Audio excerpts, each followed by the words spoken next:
I think generosity is important because God is generous. John 3:16, which you all know, says, "For God so loved that he gave." If God's a giver, I think we're called to be givers.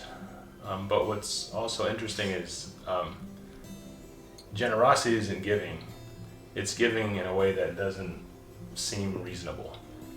That seems like, wait, that's too much. And I think when I think about giving, that's how God gives, generously. He didn't give stingily, he gave his son. And so the most precious thing that he could give, he gave. Yeah. So for me personally, at a point in my life where I was a single mom with 5 little boys, God provided through other people's generosity.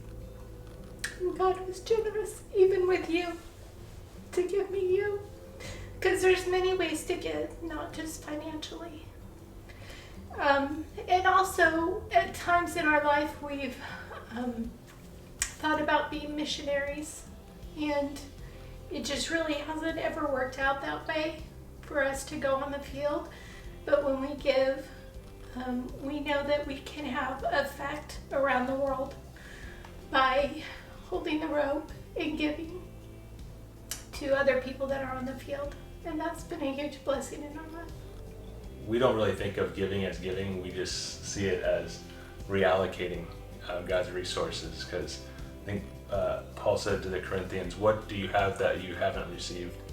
And why do you act as though you haven't received it?" And so when we give, we're not really giving, we're just reallocating what's already God's, and he just happened to give to us as stewards, and so it's really a privilege to be able to reallocate.